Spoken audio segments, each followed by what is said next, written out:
मैं राकेश शुक्ला एडवोकेट न्याय ज्ञान लीगल चैनल की ओर से आप समस्त लोगों का हार्दिक अभिनंदन एवं स्वागत करता हूं। आज मैं एनआई एक्ट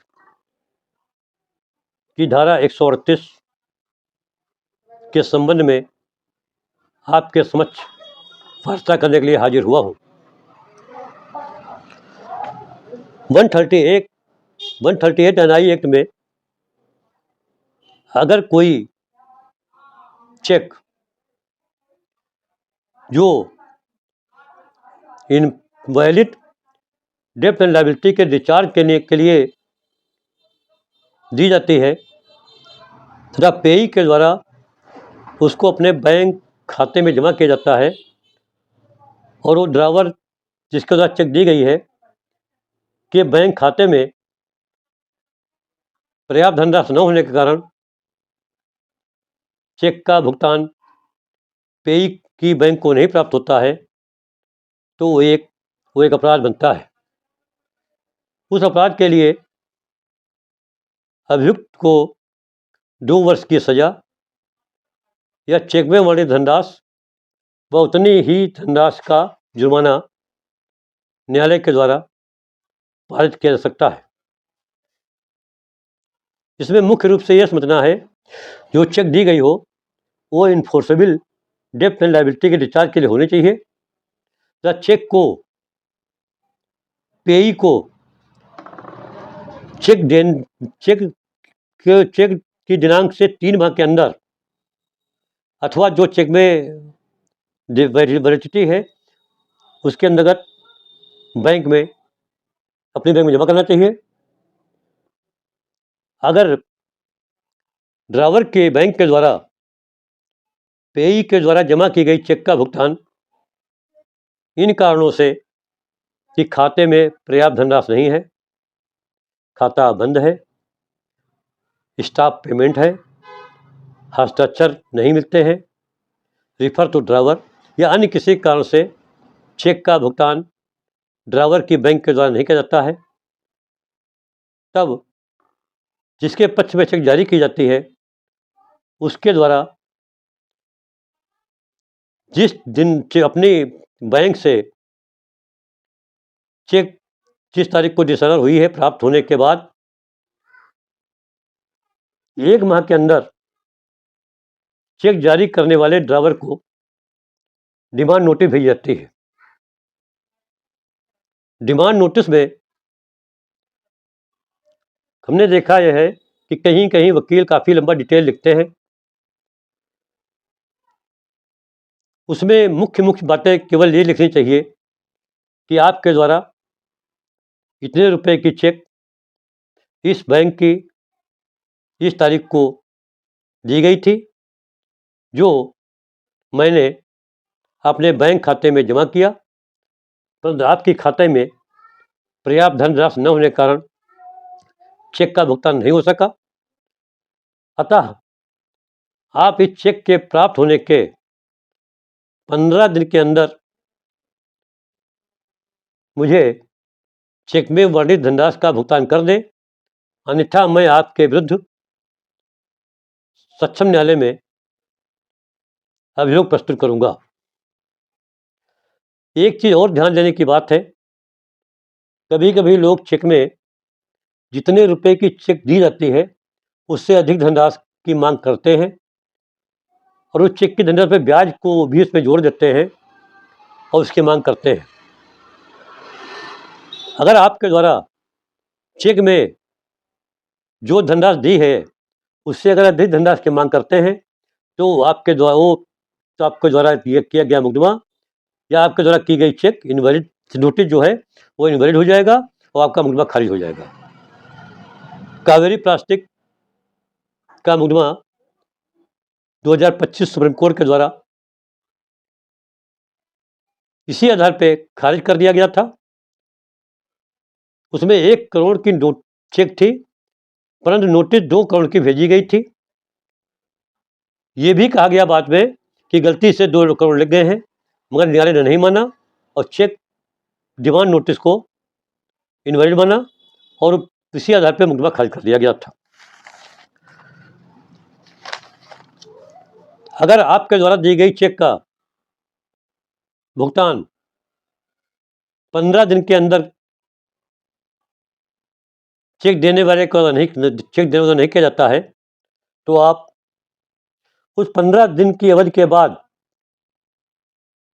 1 माह के अंदर सक्षम न्यायालय में अपना अभियोग प्रस्तुत कर सकते हैं। अगर अभियोग प्रस्तुत करने में कुछ विलंब भी हो जाता है, तो आप 142 बी के अंतर्गत पर्याप्त कारण दिखाते हुए कि हमारा मुकदमा दायर करने में इस कारण विलंब हुआ है, संतोषजनक कारण देंगे, तब न्यायालय आपके विलंब को माफ कर सकती है, तो आपका दावा समय के अंदर स्वीकार कर सकती है।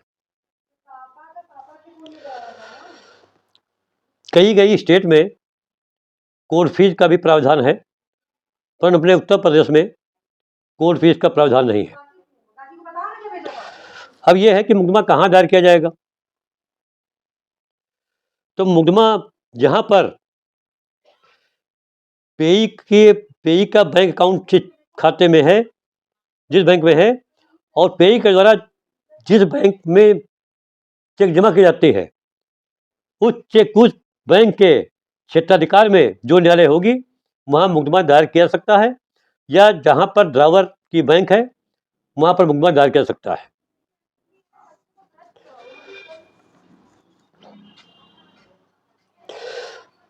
जब मुकदमा दायर होने के बाद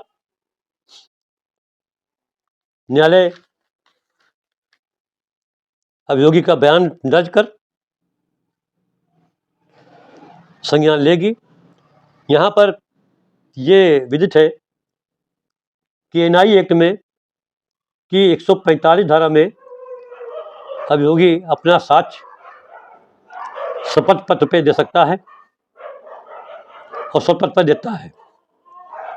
अब एक प्रश्न ये उठता है कि BNSS में सेक्शन 223 में अभियुक्त को समन करने के पूर्व अभियुक्त को सुना जाता है, नोटिस भेजी जाती है, तो क्या एनआई एक्ट में भी संज्ञान लेने के पूर्व न्यायालय अभियुक्त को नोटिस भेजेगी? माननीय सुप्रीम कोर्ट के द्वारा ये कहा गया है कि एनआई एक्ट में मुलजिम को नोटिस भेजने या मुलजिम को सुनने की आवश्यकता नहीं है, क्योंकि इसमें 139 का स्वयं का प्रिजम्पशन होता है कि अगर कोई चेक दी गई है तो ये प्रिज्यूम किया जाता है कि चेक वैलिड डेब्ट एंड लायबिलिटी के डिस्चार्ज के लिए दी गई होती है, इसलिए अभियुक्त को तलब नहीं किया जाएगा। संज्ञान लेने के बाद नोटिस की तामीली जहाँ पर ड्रावर रहता है, जहाँ पर उसका कार्यालय है, जहाँ पर वो व्यापार करता है, जहाँ पर वो निवास करता है, वहाँ पर सम्मन की तामीली की जाएगी। सम्मन की तामीली इलेक्ट्रॉनिक मीडियम से, ईमेल के द्वारा, व्हाट्सएप के द्वारा भी की जाती है। अब सुप्रीम कोर्ट की जो नई गाइडलाइन आई है, उसमें परिवादी अभियोगी न्यायालय से दस्ती सम्मन प्राप्त कर भी अपने माध्यम से अभियुक्त पर सम्मन की तामीली करा सकता है, परंतु उसको सम्मन की तामीली कराने के पश्चात न्यायालय में एक शपथ पत्र इस आशय का देना होगा कि अभियुक्त पर तामीली किस माध्यम से कैसे की गई है। इसमें एक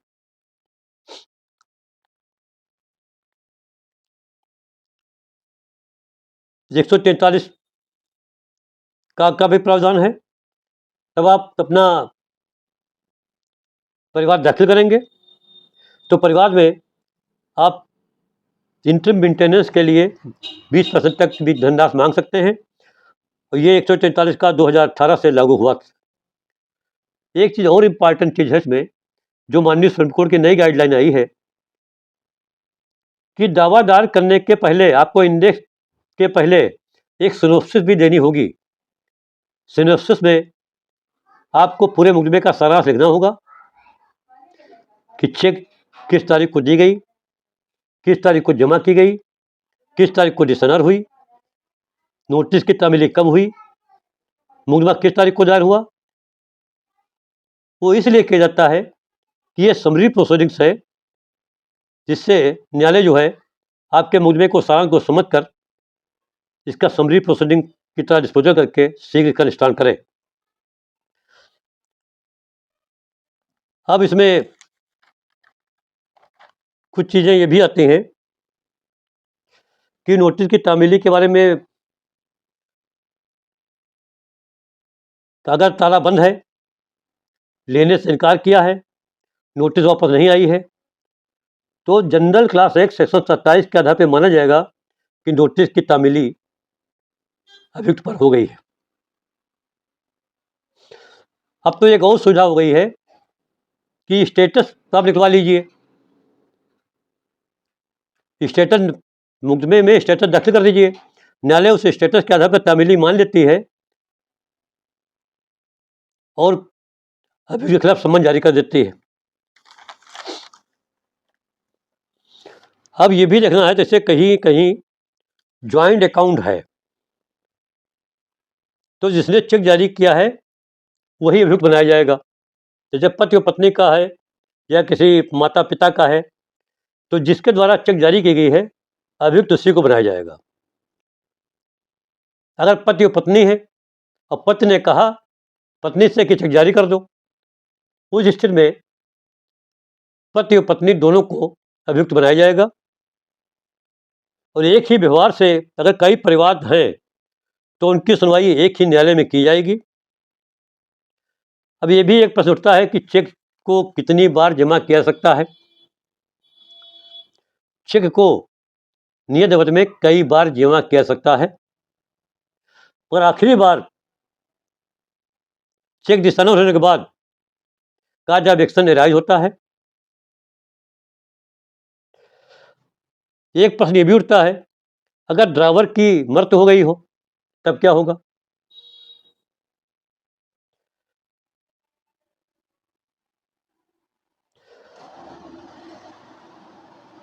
तो उनके उत्तराधिकारियों के खिलाफ अभियोग पत्र नहीं दायर कर सकता है, आप उनसे सिविल मुकदमा दायर करके पैसा वसूल कर सकते हैं। अगर जिसके पक्ष में चेक जारी की गई है उसकी मृत्यु हो जाती है दौरान मुकदमा, तो उसके उत्तराधिकारी अपने को पक्षकार बना करके मुकदमा दायर कर सकते हैं। कभी कभी होता है कि चेक की धनराशि ज़्यादा धनराशि के चेक है, उसकी फोटोकॉपी दाखिल की जाएगी कि वास्तविक दाखिल की जाएगी। तो यहाँ पर वास्तविक चेक दाखिल की जाएगी। अगर चेक का आपको ये आकांक्षा ये है, आशंका है कि अभियुक्त आपकी चेक को गायब करा सकता है, तो आप न्यायालय में एक अप्रेशन लेकर के चेक को बंद लिफाफे में रखवा सकते हैं। एनआई एक्ट में परिवार में संशोधन किया जा सकता है। 147 सेक्शन में ये कंपाउंडेबल ऑफेंस है। इसी कारण माननीय सुप्रीम कोर्ट के द्वारा ये व्यवस्था की गई है, ये गाइडलाइन दी गई है कि जो न्यायालय सम्मन जारी करेंगे वो सम्मन पर अपना न्यायालय का बैंक खाते का क्यूआर कोड व यूपीआई नंबर भी लिखेंगे। अगर अभियुक्त अपनी डिफेंस के पूर्व चेक में वर्णित धनराशि का भुगतान कर देता है तो मुकदमा वहीं पर समाप्त हो जाएगा।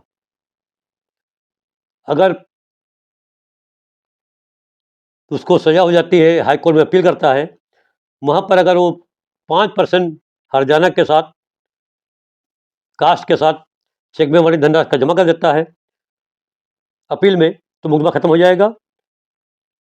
हाई कोर्ट में 7.5% जमा करने पर खत्म हो जाएगा। अगर माननीय सुप्रीम कोर्ट तक मामला पहुंचता है तो 10% हर्जाना कास्ट लगा करके चेक जमा करने पर मुकदमा समाप्त हो जाएगा।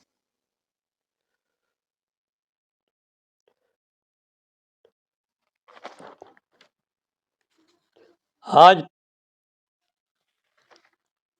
मैं अपनी बात इस समाप्त करता हूं। अगले एपिसोड में एनआई एक्ट पर या उनमें सुप्रीम कोर्ट की जो व्यवस्थाएं हैं उन पर विस्तृत चर्चा करूंगा। अगर आप लोगों से ये भी निवेदन है कि आप लोग चैनल को सब्सक्राइब कर दें और लाइक भी करें, जिससे हम लोगों का नए नए वीडियो बनाने का हौसला बढ़ता रहे। जय भारत, जय हिंद।